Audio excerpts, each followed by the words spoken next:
رحمة وطنية.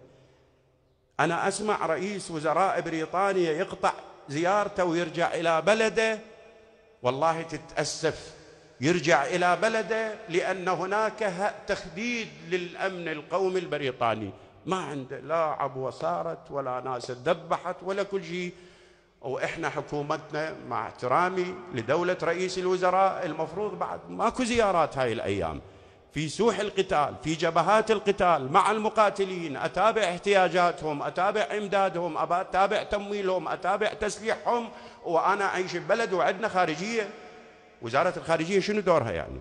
وزارة الخارجية تأخذ دورها وين يكون؟ مع الأسف وزارة الخارجية اللي سجلت أقصى نقطة عليها في أول استلامها للمسؤولية يقعد مع سعود الفيصل يشيلون علم العراق، يشيلون علم العراق يشيله. هذا سعود الفيصل اللي الآن يقعد بمؤتمر باريس ويدعو لمكافحة الإرهاب، وهو أول إرهابي وأول من مول الإرهاب على قتل العراقيين.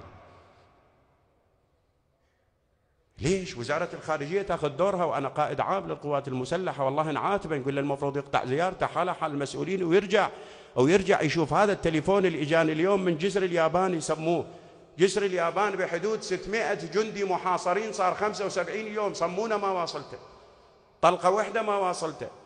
قلت له واحد أعطاني تفاصيل كثيرة بس أنا أريد أعرض عنها حتى لا نستهلك مجلسنا بهذا، مجرد إشارة. قلت له أنا أتكتم على اسمك على رقمك على شيء، احكي لي تفاصيل. قال لي شيخنا أنا تتكتم على من؟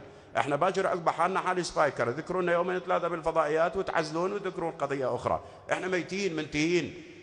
600 من قطعات الفرقة العاشرة، وقائد الفرقة العاشرة وين؟ يا ريت يسوي لهم فرد طريقة فرد شيء.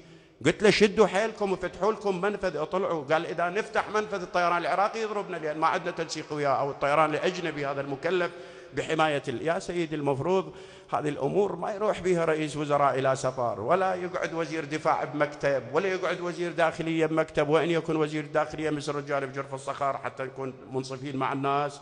لكن المفروض يحتاج من عندنا وقفة.